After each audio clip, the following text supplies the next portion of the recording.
Hey folks, Quill18 here, and welcome to another episode of Let's Play SimCity. And today we have returned to the genesis of our experience with SimCity, our adventure with SimCity. It is the city of Los Brussels, which is the first city that I started building, I believe, in the live stream. Unfortunately, the servers had gone down for a while, so we couldn't keep playing it, so we moved on to other cities. But we've gone back to it now. Now, Los Brussels is interesting because it got huge. It got tremendously big, over 200,000 people, which is quite big, and considering we didn't even use up all the space. However, it was starting to suffer from pretty serious traffic problems. Now, a few things have developed since then. One thing is that there have been traffic patches, which might help the traffic flow a little bit, but frankly, I don't know that it's going to really fix the issue. So a lot of this video is going to be me messing with a bunch of different configurations and trying to see if we can't improve the traffic. So I'm watching the traffic flow, I'm using some of the information that we know about how things work. And in fact, one of the things that I don't do in this video, but I think I might go back and do, is I could really cut this grid down by half. Most of the lines you see kind of vertically could probably be taken out, and we could have just as many buildings in there, but half as many intersections. So a lot of this is just me trying to analyze traffic flow and figure out what to do. Some of it's going to be eliminating intersections. Some of it's going to be finding intersections where there are street lights that maybe we want to eliminate. But a lot of it has to do with the flow from this main intersection, or rather this main avenue, which I always thought was very, very nice, but maybe a little bit problematic. So here, one of the things I'm going to try to do is take advantage of the fact that, we know the vehicles use the whole sort of shortest path thing. And so what happens a lot in these grid layouts is people will take the first right or left off the avenue to go somewhere and end up driving through sort of your local grid traffic quite a bit more. By using these sort of angled contraptions that I'm building here, you can make it so that the people who are going nearby, so the people who are going to the area exactly sort of the bottom area of your screen here, will still take that first left or right, but everyone who's going a little further into your city will instead prefer to take alternate routes. They'll continue down your avenue. So that's one of the way of sort of trimming down the traffic, and something that's worked pretty well in a couple other cities. Although I don't have any other city that's quite as populous as this one. This one really is incredibly huge. So there's going to be some experimenting with that. Part of the problem, though, in these experiments, of course, is that the city is still full of traffic, and until the existing traffic, which is currently stuck, sort of moves out of the city, it's going to be kind of difficult to see exactly what effects things have. Additionally, I'm currently having some money problems, which kind of surprised me. I was like, really? What's costing so much money? Well, again, this was one of my first cities, right? So when I was having trouble with traffic, one of the solutions I was saying was like, oh, I'll just add more buses. People are complaining about bus wait times. I'll add more buses, and I'll add more tram garages, and so on and so forth. Well, it turns out that, generally speaking, doesn't work to improve things, because usually the problem is traffic, and by adding extra buses, really all you're doing is adding extra traffic. So you're not helping. In fact, you're probably making things worse. The problem is the buses just can't reach the bus stops. So, and they're also really expensive, and the same thing happens for the trams. So one of the things I'm going to be doing in this video is getting rid of some of those. At first I bulldozed them, and I remember after the fact that, oh no, right, I can turn off individual. Yeah, see, here I am bulldozing the double-decker garages. Later on, and you can see in this view, there's tons of buses kicking around, but they're stuck in traffic, so they don't need it. But yeah, later on I remember that you can turn off individual garages for buses and things, so then I do that, because the important thing is to get rid of the monthly cost of the individual garages, and you can do that simply by turning them off. You don't actually need to destroy them. So that will hopefully help things. And then, yeah, I keep looking and sort of analyzing the grid and trying to figure out what's happening. I mean, to a certain extent, the grid is there. And unless I want to let the city run, it's currently turning a profit now. If I want to let the city run, bank up a huge amount of money, and then bulldoze entire neighborhoods, I can do that. And that might be the best solution, but it's not necessarily the most interesting one. And you can see here again, I'm doing that sort of angled thing, but one of the problems that's going to develop later is the fact that those are short little stubby streets between intersections, and that's not good for traffic flow either. So I'm going to be going back and replacing a lot of these roads around the main avenue at some point. And it's kind of, I don't know, oops, there we go, misclick. Every time I hit the V key accidentally, then it starts recording video inside of the game. I haven't actually experimented too much. A lot of people say that the local video recording is actually pretty good in SimCity. If you want to make your own videos and you don't have the software for it, you can just record it using the in-game tool and see how it goes. So yeah, there you go. So I'm destroying these sort of roads here because I'm realizing, oh, these short little stubby intersections aren't helping. I'm a little concerned that with all of these sort of shortest routes, that it's not going to help the problem quite as much as I thought, because people are still going to like to take a lot of the earlier routes. We'll see how it goes. Again, some of the fixes I'm putting in might actually be really good fixes, but aren't obvious right away, because I'm still waiting for all these bottleneck cars to leave the city. And once they do, then maybe things are good. It'd be nice if there was some button you could hit that just says, okay, listen, all existing cars that are out there, just nuke them completely. It's probably pretty abusable, right? Because you could just get rid of your traffic problems over and over. But I'd like to do it once, and then just get the city to sort of a more of a reset status here. There I am trying to do that. And then I'm like, oh, why is there an intersection there? I think I've got the two right kinds of roads, and then nope.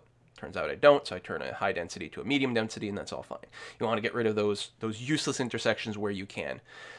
So it looks like the traffic flow is improving, and I think it's very close to sort of thinning things out a little bit. Still the problem that, well, now because I've bulldozed so many residential buildings, the population has dropped, but it's still going to be over 200,000. And there's always going to be a certain amount of traffic. This is a huge number of people in a very, very dense area, plus a fair amount of tourism things going on. So it's always going to be an issue, and it's not, it's not unrealistic that there are going to be traffic things. The real sort of, I don't know, source of unrealism is just the fact that the cities are so small, right? We're still hoping for larger areas, in which case, you can get much higher populations, but have them spread out a lot more, and then the traffic problem will be a little bit less. Especially, if you've got a decent computer, you could easily run an area of SimCity that's twice as big. Well, I mean, I was going to say twice as wide and twice as tall, which is actually 4 times as much area. And if you've got 4 times as much area, then the amount of roads and intersections keep growing and growing. That's the thing people don't realize. The complexity of these things do grow very, very quickly. But I'm pretty sure the computers could handle a fairly bigger area. I know what they were trying to do with the game, and I think they've realized how much it's backfired on them. And yeah. Now, keep in mind, one of the things, people are like, oh, it's EA, they've done it, and now we're just screwed, they're going to abandon the game. No, I mean, the plan that EA has is to sell tons and tons and tons of DLC, which, on the one hand, is, damn it, they just want more of our money. And yeah, all right. And I mean, on the one hand, they're a business, and that's kind of their job. On the other hand, you'd like to think that they're not just there to suck us dry all the time. But what the upshot of all this, the conclusion of all this means, EA and Maxis have every incentive to keep the game going as long as possible. I mean, at this point, they could just, wash their hands of it. They've sold 1.1 million copies, they've made tons of money, they could just walk away. But they haven't been walking away. They've been putting out a patch every week. And I don't think that, the bad press that's happened so far, it's not going to go away, right? People are either going to stay cranky at them for things that have already happened, or they're going to not really care going forward, and they're going to buy, the next EA game. And, EA's a big company with a lot of different types of games, so I'm not going to say that what they've done to SimCity is going to screw them up in any way whatsoever. The incentive to keeping the game going has nothing to do with goodwill. It has everything to do with the fact that, listen, they are hoping this is going to be like The Sims. They are going to be selling expansions and DLC and have an online store, which already exists. It's just not made live yet. An online store for SimCity where they can keep selling people things, right? You've got a bunch of people who bought the deluxe edition of SimCity, including myself, and, it's an extra $20, and what'd you get? Well, I got, the double-decker bus building, which I actually do like. And then you got, the Eiffel Tower and a few things here and there, which are not, they're not terribly awesome, right? But they can keep selling these things for $5 a pop. Bigger bus station, different types of hospitals, different types of special buildings. What if they, they come out with a new traffic pack that adds roundabouts and elevated highways and things like that, right? And they put this out for $5. You know how many people are going to buy that? So they have every incentive in the world to try, and already you can see my traffic has improved dramatically. They have every incentive in the world to keep the game going, right? To keep people playing. And so I fully believe they're going to keep working on this thing. There's no reason not to. Because the big cost of the game is already done. The big cost of the game is developing the core game itself. The amount of people you've got to keep around to do art for new buildings, to script new buildings, is very, very minimal. So compared to the actual game itself, and the profit that they can get from selling those sorts of add-ons is proportionally much higher, right? They can make a lot more money selling the DLC for a game that's mostly complete already, given the amount of money they have to sink into it.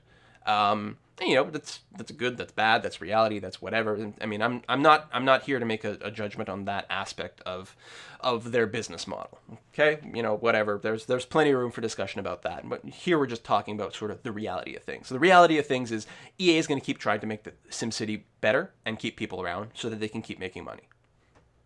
And if you're happy playing SimCity, then that's actually good news. You know, that's okay. Hopefully the DLC isn't too expensive. Hopefully they bundle it appropriately. We'll see how that's going. And hopefully some patch or expansion or DLC or whatever includes much bigger regions, right? And hopefully, I'm really hoping that one is affordable, because little cosmetic things, you know what? You can sort of charge what you want for those sorts of things. You know, it's like if you play League of Legends, okay? Riot game. So League of Legends is, I don't know, it's a game, and you can buy different skins for the different characters, so that your character will look different from someone else's character, even though you're playing the same person, right? So you're playing the same character, but you look different from everyone else, and that feels cool. And that game happens to be free to play, and they make most of their money doing things like selling these skins. And some of the skins are very expensive. Like the super elite ones are like, I don't know, $15 or $20, that equivalent, just to look a little different. It doesn't do anything in game, but some people will pay for it. And, you know, we can't really criticize the company for charging whatever the hell they want for those things, especially since they're not even gameplay related. But for something that really involves an important part of gameplay, larger regions, maybe slightly different road constructions like roundabouts, or, you know, some sort of control over intersections a little bit more. Because roundabouts, what they really do is allow you to build more intersections that don't have traffic lights, right? That's what a roundabout is, in game terms, in practical terms. So, you know, I'm hoping that those are not terrible. Because the fact of the matter is I still have a lot of fun with the game, right? I have tons and tons of fun, and at this point, many of the super game-breaking features are gone, but I'm starting to hit that upper limit. I've clocked about 60 hours in this at this point, and I'm really feeling that upper limit of how far you can go in some of these cities. And so I'm looking for the next bigger thing, and I'm hoping it comes, I'm hoping it's affordable, and I don't know, we'll see how it goes, you know?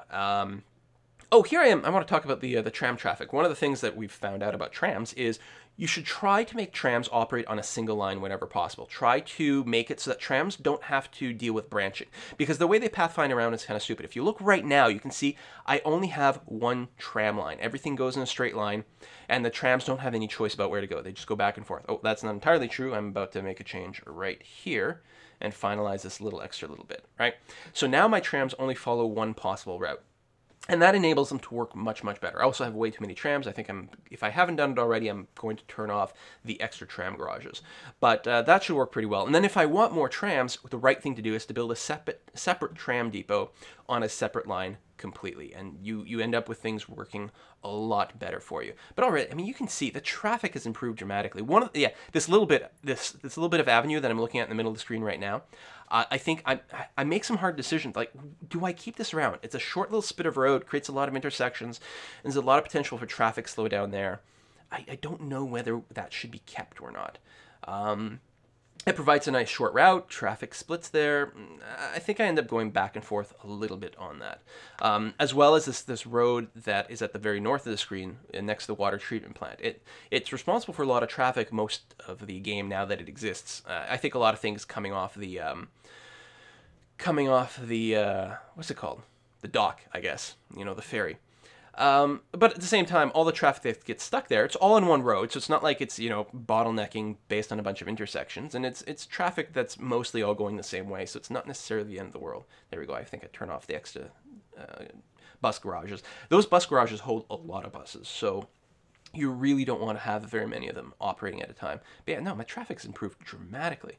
My city size is basically back where it was. And considering that I actually have less residential areas, because there's still, I mean, some of them have regrown, but there's still a couple of spots that used to have buildings that can't. So, you know, it's relatively impressive. Increasing my water capacity here. I think at some point I'm going to get rid of these water towers, because they're kind of silly to have the whole lot, but I think I'm still trying to work out. There's definitely some traffic problem there still. Yeah, this area, I think, even at the end of this video, is still going to be a problem. Here's my first attempt at getting rid of that. Now, there's still an intersection here. There's still a corner, and now, because I got rid of that extra bit of road, there seems to be a lot of people U-turning, which is not going to help the situation. So I think it's one of those where you got to let it run for a few minutes and then come back to it and see how things have gone.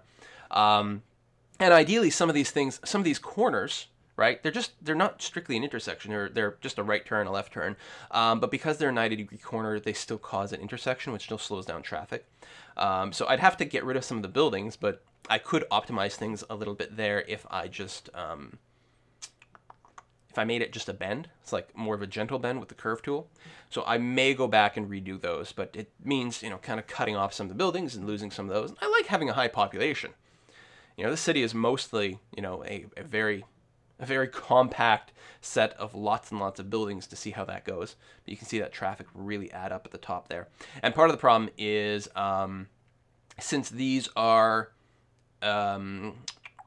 tram track avenues, right? They're fully upgraded avenues. Even a medium density road will cause an intersection.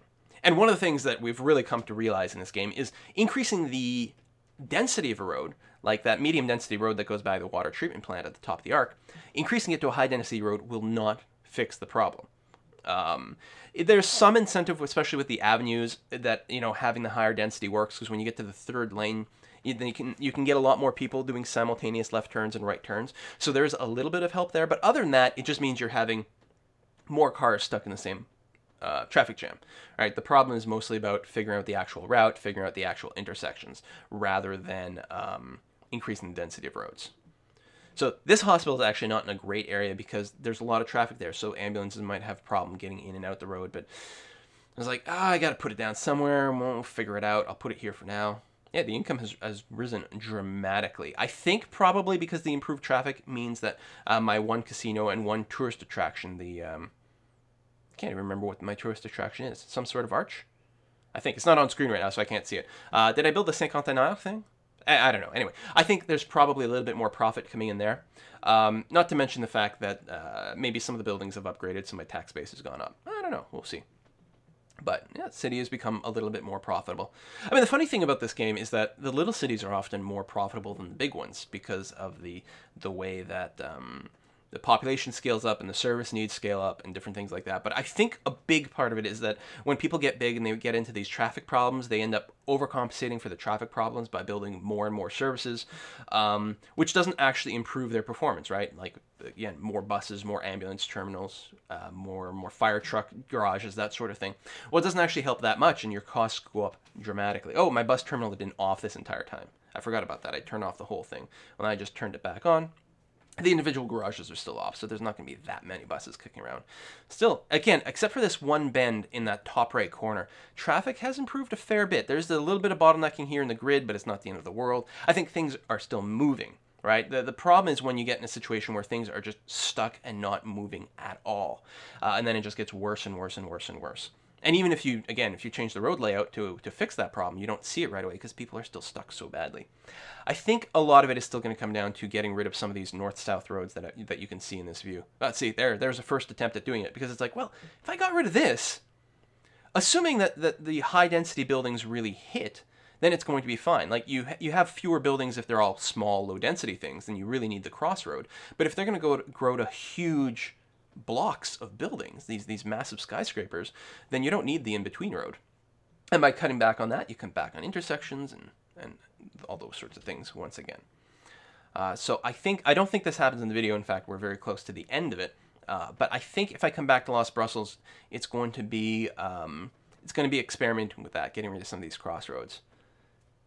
Yeah, stuff like that. But the thing is, again, you do actually need a fair number of intersections, because one of the things, I meant to talk about this sooner, with the pathfinding system, right? Like, I'm a game programmer, and I've worked with a lot of pathfinding systems, and what I've been doing in the last few weeks is actually experimenting considerably with something called D-Starlight, which is the pathfinding system used in SimCity. And the thing is, people are like, oh, pathfinding is easy. We've had pathfinding in all kinds of games forever. Well, yeah, most of these are static games where the layouts don't change and there's not like 1,000 cars going around simultaneously, right? Pathfinding is actually a very complicated thing, especially in a dynamic environment with moving obstacles, which is what this is. And for an example of that, D-Starlight, the algorithm used here, is only a few years old. I think it was proposed in like 1997? No, it's 2005, I think, right? So it's not even 10 years old. And yeah, things move fast in the computer industry, but basic, like, core algorithms, not so much. So there's still a lot that we can learn about this sort of thing. And anyway, all that to say that intersections are really what drive